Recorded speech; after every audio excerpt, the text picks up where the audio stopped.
Shalom, salam sejahtera untuk kita semua. Perkenalkan, nama saya Bartolomeus J. Situmorang dengan NIM 720320028 dari kelas akuntansi A. Pada kesempatan kali ini, saya akan membahas tentang kewirausahaan pada era revolusi industri 4.0 dalam mata kuliah kewirausahaan yang diampu oleh Bapak Dr. Andus Jumiadi Abdiwinata AK MSI.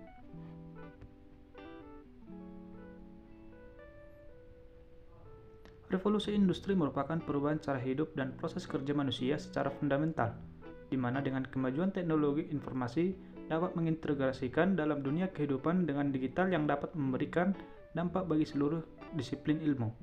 Dengan perkembangan teknologi informasi yang berkembang secara pesat, mengalami terobosan diantaranya di bidang artificial intelligence, di mana teknologi komputer, suatu disiplin ilmu yang mengadopsi keahlian seseorang dalam suatu aplikasi yang berbasis teknologi dan melahirkan teknologi informasi dan proses produksi yang dikendalikan secara otomatis.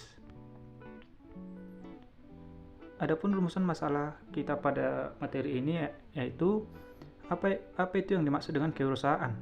Yang kedua, apa yang menjadi tantangan kewirausahaan pada era revolusi industri 4.0.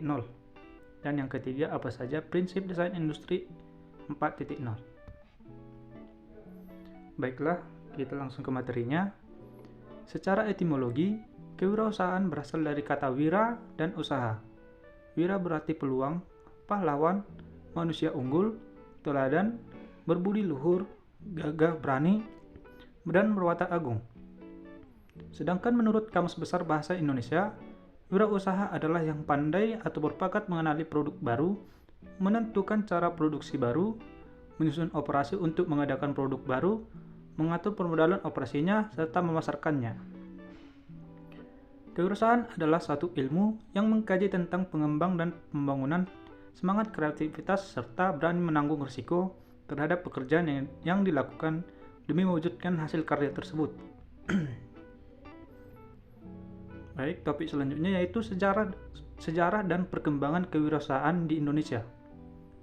Wirausaha secara historis sudah dikenal sejak diperkenalkan oleh Richard Castillon pada tahun 1755. Di luar negeri, istilah kewirausahaan telah dikenal sejak abad ke-16, sedangkan di Indonesia baru dikenal pada akhir abad ke-20. Pendidikan kewirausahaan mulai dirintis sejak tahun 1950-an di beberapa negara Eropa seperti Amerika dan Kanada.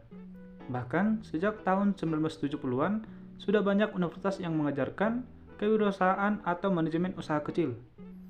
Pada tahun 1980-an, hampir 500 sekolah di Amerika Serikat memberikan pendidikan kewirausahaan. Di Indonesia, kewirausahaan dipelajari baru terbatas pada beberapa sekolah atau perguruan tinggi tertentu saja, sejalan dengan perkembangan dan tantangan seperti adanya krisis ekonomi. Pemahaman kewirausahaan, baik selalu pendidikan formal maupun pelatihan-pelatihan di segala lapisan masyarakat, kewirausahaan menjadi berkembang. Materi selanjutnya yaitu tantangan dan peluang industri 4.0. Berikut dampak revolusi industri 4.0 pada bisnis. Yang pertama, peningkatan daya saing bisnis. Dampak revolusi industri 4.0 adalah meningkatnya daya saing global melalui kerjasama dan konfederasi perusahaan. Terlihat bahwa produk tidak lagi dibuat oleh seorang pekerja di masa depan, melainkan oleh robot atau programmer. Yang kedua, peningkatan produktivitas dan pendapatan. Dengan peningkatan efisiensi, penurunan biaya operasional menyebabkan peningkatan pendapatan dan keuntungan. Ini juga mendorong peningkatan produktivitas. Dan dampak revolusi industri 4.0 adalah salah satu pendorong utama peningkatan pendapatan perusahaan, mengatasi kesulitan keuangan dalam bisnis, dan dapat meningkatkan pertumbuhan PDB negara. Yang ketiga, pengembangan teknologi yang dipercepat.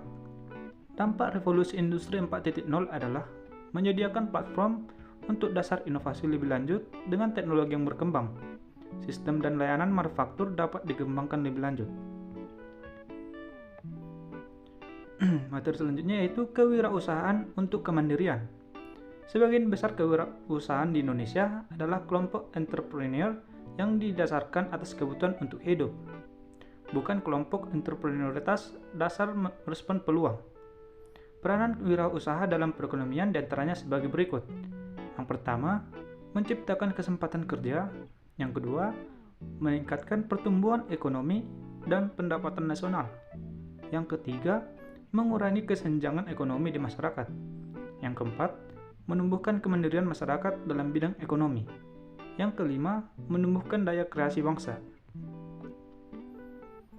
Kate et al. 2007 mengatakan, inovasi sangat penting karena terdapat alasan sebagai berikut. 1. Teknologi berubah sangat cepat seiring adanya produk baru, proses dan layanan baru dari pesaing, dan ini mendorong usaha entrepreneurial untuk bersaing dan sukses.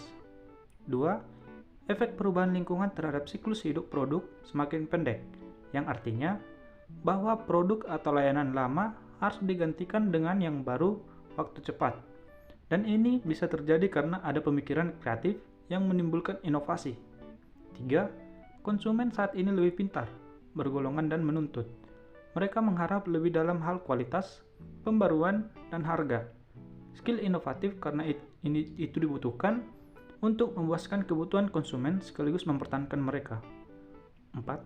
Dengan pasar dan teknologi yang berubah sangat cepat, ide yang sejatinya bagus bisa semakin mudah ditiru. Dan ini membutuhkan metode penggunaan produk, proses yang baru dan lebih baik, dan layanan yang lebih cepat secara kontinu. 5. Inovasi bisa menghasilkan pertumbuhan lebih cepat, meningkatkan segmen pasar, dan menciptakan posisi korporat yang lebih baik. Topik selanjutnya yaitu prinsip desain industri 4.0, yaitu yang pertama interkoneksi. Prinsip pertama dalam revolusi industri generasi keempat adalah interkoneksi, atau hubungan antar manusia, alat dan mesin dalam melakukan komunikasi satu sama lain, dengan Internet of Things dan Internet of People. 2. Transparansi informasi. Teknologi yang digunakan tentu memungkinkan dan mempermudah seseorang dalam mengumpulkan berbagai jenis data penting dalam proses produksi. Yang terpenting adalah pengambilan keputusan. 3. Bantuan teknis. Bantuan teknis menjadi prinsip ketiga dengan informasi yang relevan dan penting untuk mengambil sebuah keputusan tepat dan memecahkan masalah dengan cepat.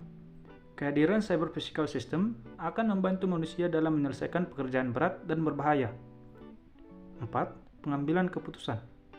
Termasuk ke dalam revolusi industri 4.0 dalam pendidikan, bahwa cyber physical system nantinya dapat memutuskan sendiri secara otomatis dalam melakukan tugas sesuai dengan fungsi yang benar tanpa membutuhkan campur tangan dari pihak eksternal atau pihak lainnya. Kesimpulannya, saat ini industri 4.0 memang masih belum banyak diterapkan. Industri 4.0 membutuhkan tahapan penelitian yang cukup panjang untuk menghasilkan konsep yang matang dan hasil konkret.